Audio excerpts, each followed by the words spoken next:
A trendy team that many thought would surprise a year ago. I mean, let's just say that the Tampa Bay Buccaneers, they disappointed big time. They lost 8 games by 6 points or less, finished 2-14, got the #1 pick, and a new face of the franchise. The gregarious Jameis Winston was the most polarizing first-round quarterback in a while. He had the civil suit stemming from allegations of sexual assault, but he was never charged, and there's also been a series of head-scratching acts of immaturity, like stealing crab legs and telling people that you're going to put fingers in a pussy on top of the cafeteria lunch table.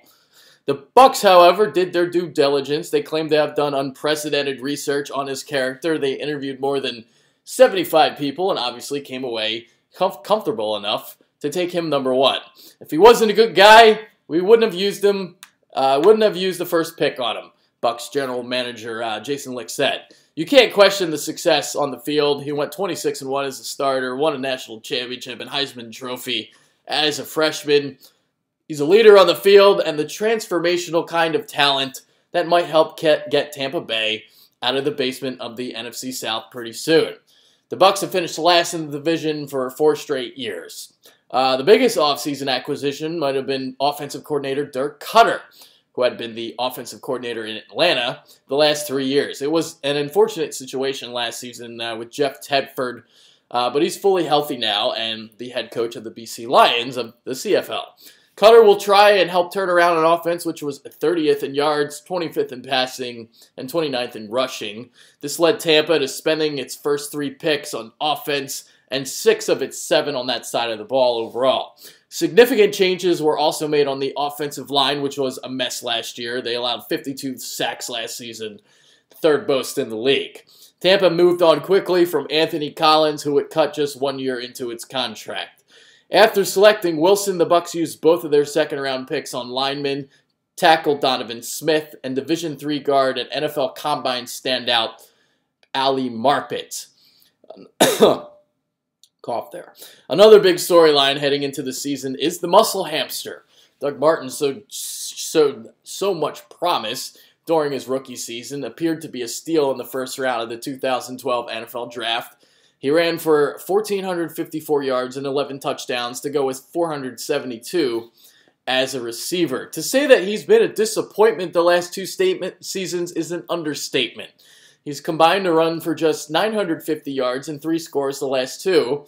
Injuries and poor play haven't helped, but if he wants the team to pick up his 5th-year option, he needs to bring it this season. The safety spot is another concern. Gone are both Deshaun Gholston and Mark Barron, who are big hitters but not good fits in the Tampa 2 defense. Both huge liabilities in coverage.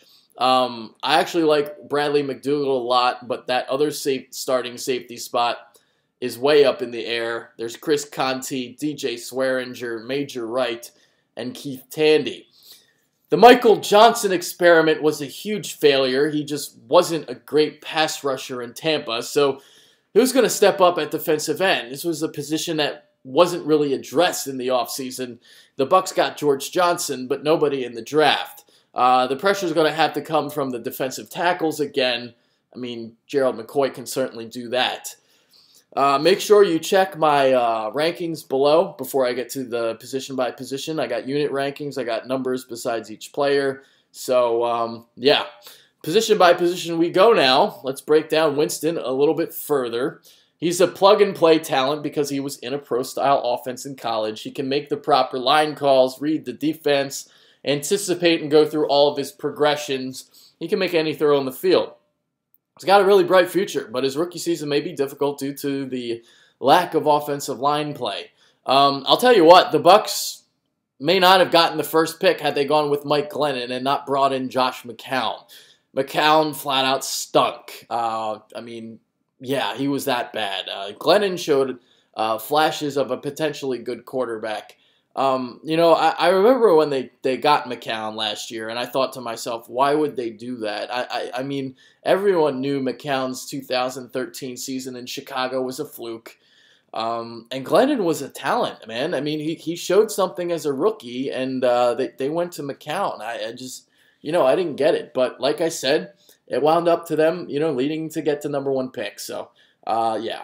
When Martin was great a few years ago, he had the ability to run both inside and out and has that second gear to take it to the house. He has the agility to make you miss, but also the power to run through you. He's also skilled coming out of the backfield and is a solid receiver. Charles Sims will be the guy I will have an eye on. I kind of like him a little bit. He's got a quick burst, soft hands, and I'm looking for him to be a backup this year, take some carries away from Bobby Rainey. And if the muscle hamster struggles, don't be surprised if he's the starter. Winston has a pair of big-bodied receivers to throw the ball to. Mike Evans and Vincent Jackson are both 6'5". Evans does a great job in one-on-one jump ball situations and is a dangerous target in the red zone. His 12 touchdowns, tied for the most among rookies, and his 1,051 receiving yards were second. Jackson is 32 now, but still a reliable target. He had 6 1,000-plus yard seasons in his last 7 years. The hope is that second-year tight end Austin Seferian-Jenkins will emerge following a lackluster rookie campaign.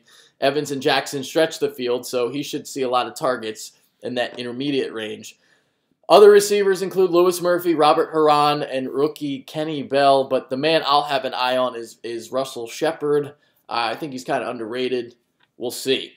The line is seeing a lot of changes. Demar Dotson was slated to move from the right side to left, but suffered a knee injury, and the hope is that he'll be back early on this season. That means Smith will be thrust at left tackle, but he's better suited on the right side due to his run blocking skills and wider frame. Logan, Mankins, and Evan Smith. It's not Evan Dietrich Smith anymore. It's Evan Smith. Got rid of the Dietrich. They return at left guard and center respectively. I don't expect to see Marpet start at right guard immediately. I feel like he's more of a project, but I do like his future. So expect somebody else to start at right guard on opening day, perhaps Garrett Gilkey. It seems like he might be the guy. Patrick Omameh or newly acquired Gosder Cherilus will start at right tackle. At 6'4", 295, McCoy is a bit taller than most three techniques, but he's the best one in the business today. A pair of torn biceps cut short his first 2 seasons in the league, but he's been healthy and wreaking havoc on opposing offenses since. After recording 9.5 sacks in 2013, he put up 8.5 more sacks a year ago. I believe he's the best pass-rushing defensive tackle in the game, and that includes Ndamukong Suh. He has great length, size, quickness, body control, great power in his hands, and a high motor. He plays a great technique and natural leverage. It's amazing how much pressure he gets on the quarterback, considering the lack of disruption McCoy got from Tampa Bay's outside rushers. If McCoy does have a weakness in his game, it's when teams run at him, but when they don't, he can penetrate into the backfield. Clinton McDonald is the starter next to McCoy, while Henry Melton, William Gholston, and Tony McDaniel provide plenty of depth. McDonald solid, but wasn't great against the run. Melton is a solid pass-rushing tackle who played for Smith in Chicago from 2010 to 2013.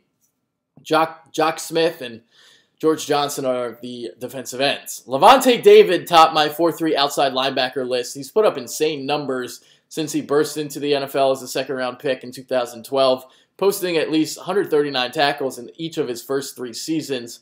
He had 146 a year ago, an insane 120 of them solo, and 17 behind the line of scrimmage, which led all 4-3 outside linebackers. His instincts and nose for the ball are outstanding. He's just so active.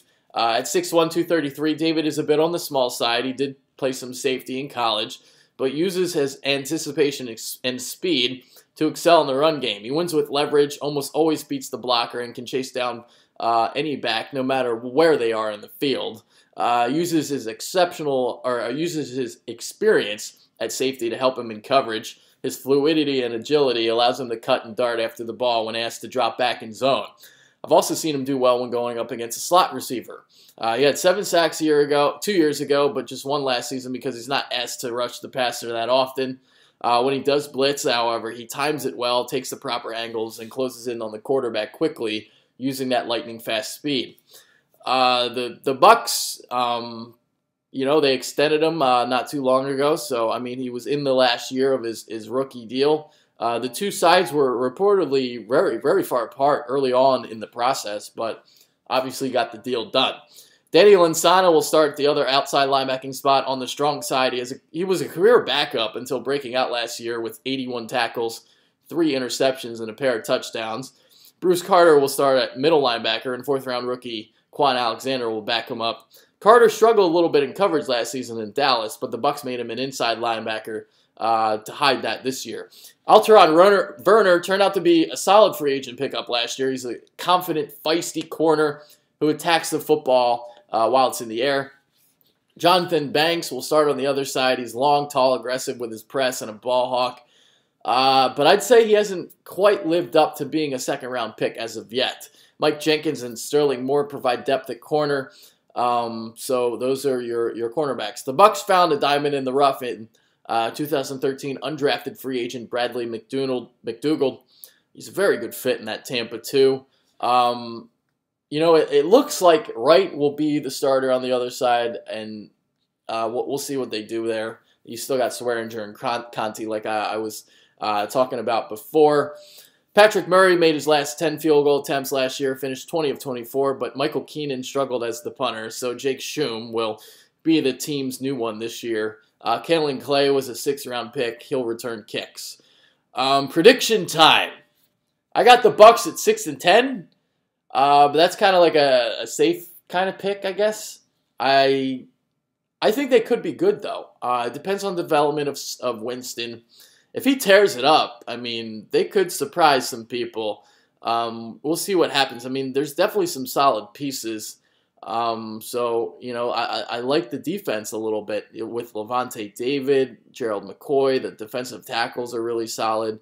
You got a good one in Alterraun Verner as a cornerback, although the rest of them aren't that great. I think Doug Martin will have a chip on his shoulder this year. I think he's going to play pretty well.